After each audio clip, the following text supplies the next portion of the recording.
I've been saying it. I'm going to keep saying it. I'm going to sound like a broken record, and people are going to be annoyed of me saying it, so let me just say it, okay? I think Xavi was the right man for the Barca job. I think he still is the right man. I'm sad he's stepping down. And I know people are going to say, well, Skills, hold on, bro. That's because you always holler Madrid and you like seeing us in second place. No, I'm going to give you some facts. All right? We got to talk Champions League today. Barcelona just knocked out Napoli, in my opinion, which is the most impressive win of the entire stage of the round of 16. I think it's the most impressive win. I'm going to go ahead and get that off my chest now, and I'll tell you why in a minute, okay? We also had an Arsenal-Porto game that was a real tough game, real close game, and honestly, I think it was bad for Arsenal in a way where when you're competing for such a close Premier League, to go 120 minutes with Porto and be in such a big battle like that, it's not good. But I think Arsenal gets a break because FA Cup is this weekend, so it's not going to affect them that bad. Anyways, let's go back to Barcelona v Napoli, and Barcelona wins 3-1. People were calling for Xavi's job to get him out of here. He's not the guy for Barcelona. Listen, few things I want to say, bro. Y'all saw Yamal? Yamal's him. Yamal was amazing. Yamal was cooking. Yamal was a beast. Yamal was fantastic. A young kid in the Champions League of the round of 16, have to win game against Napoli, and the guy plays like an absolute stud. I don't care what nobody says. I'm not saying he's better than Vinicius Jr. I'm not saying he's better than Rodrigo. I'm not saying he's better than Ronaldo or Messi. I'm just saying for how young this kid is, he is a fantastic superstar. And if you don't see it, you need to open up your eyes, and you're probably a Madrid fan that doesn't want to see it. Actual Madrid fans will probably admit it. Yamal's a good player. Yamal is a very, very, very good player, and it's good for football. I keep saying this, man. You want Vinicius Jr. on one side, Yamal and all these players on another side. You want crazy, awesome competition, in my opinion. Today, Yamal was fantastic, amazing, an absolute great player.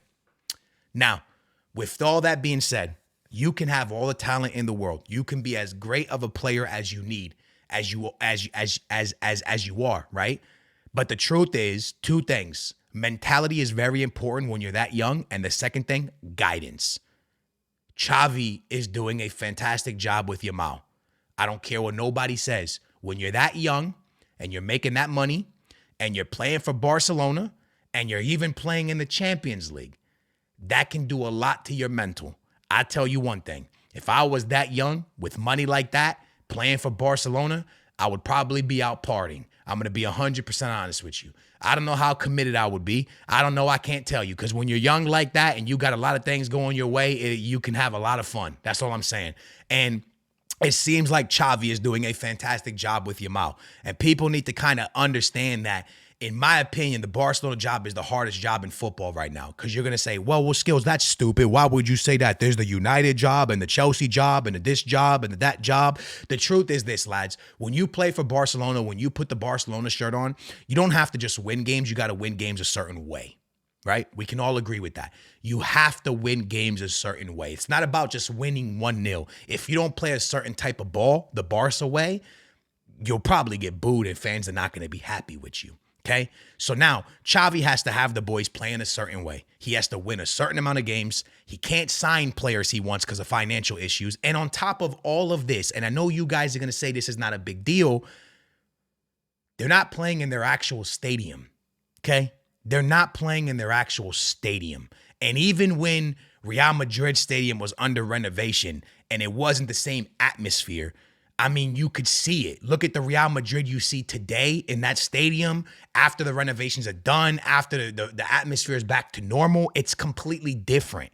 So I know people will be like, hey, that's not a big deal. Look, man, fans, stadiums, comfortability of that stuff all matters to teams. And I know a lot of people will be like, that's an excuse. Look, man, it is what it is, all right? At the end of the day, Xavi won the league last year.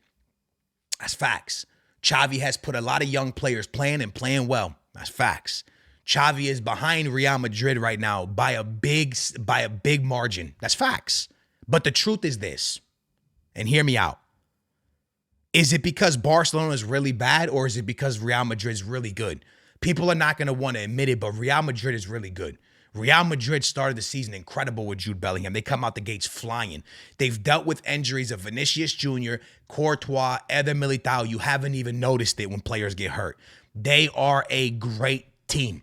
And yes, Barcelona is behind them by 8 or 9 points, but give the flowers to Madrid and Ancelotti. They are having an incredible season. They are having an unbelievable league season. And at the end of the day, yes, Barca has dropped a lot of points with ties, not even losses, 7 draws or something like that. So it looks really bad on paper, but it's also because Madrid doesn't slip up a lot.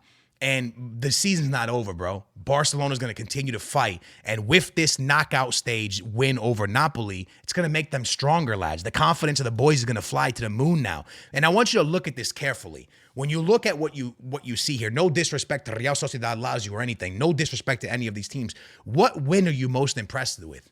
Because I'm going to be honest with you. Beating Napoli by 2 goals on aggregate is very impressive to me.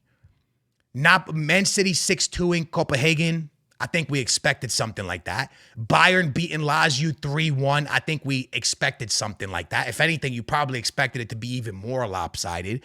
PSG beating Real Sociedad 4-2 on aggregate, 4-1 on aggregate. You kind of expected it with the form Real Sociedad's been in of late. And then Madrid 2-1 against RB. You actually expected that to be more of a landslide. And then with Arsenal going to penalties with Porto. A lot of people would say that should have been an easier tie for Arsenal. So at the end of the day, when you look at the round of 16 so far to the games we played, Barcelona is the most impressive one. And that's facts. I'm not lying. I'm telling truth. Barcelona has the most impressive victory of the round of 16 out of every team. So for me, I think that a lot of people kind of gave Xavi stick too soon. Imagine when you can't sign the players you want to sign, and when you do get good players in there, either a free agent or they kind of force their way into the club or this or that. You know what I'm saying? Lewandowski's situation.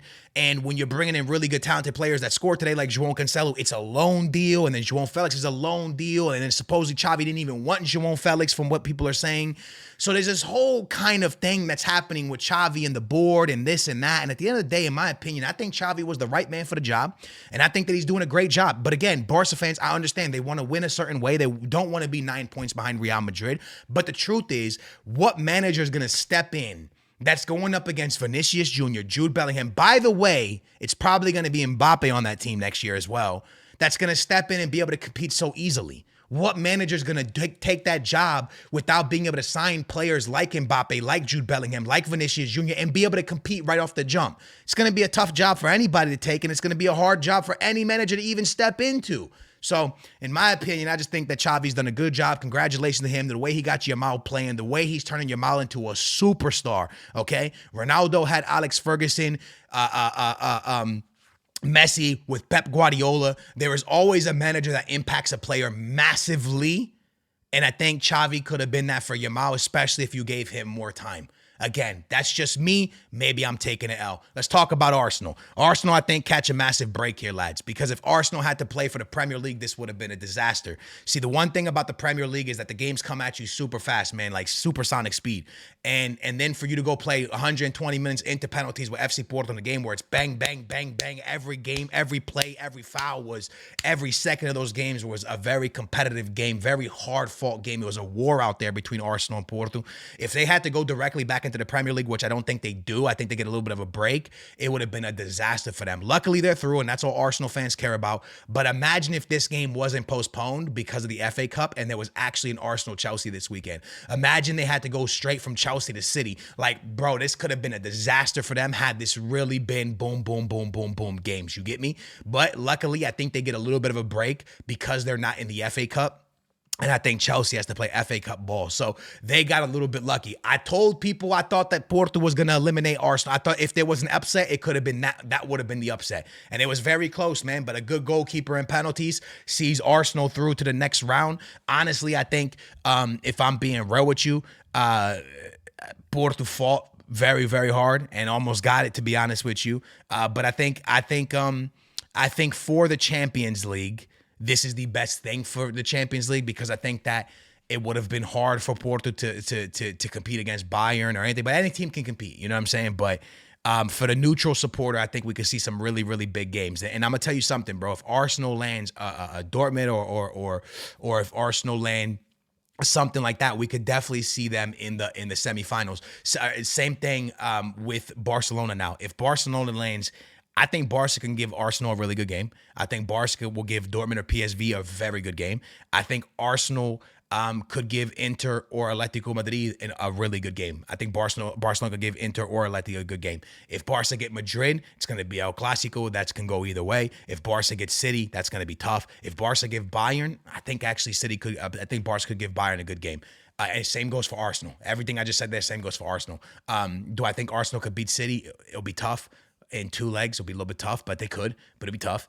Can they beat Madrid? No, I don't think so. Can they beat Bayern? Maybe, depends what Bayern shows up. So at the end of the day, I think this is good for football, although Porto almost did it, man. Honestly, they almost did it. They almost got it. So let me know what you guys think, man, in the comments down below. I think Arsenal got a little bit bailed out by not having to play this weekend because it could have been really tough for the Premier League with how close the Premier League, Arsenal, Liverpool, and stuff like that.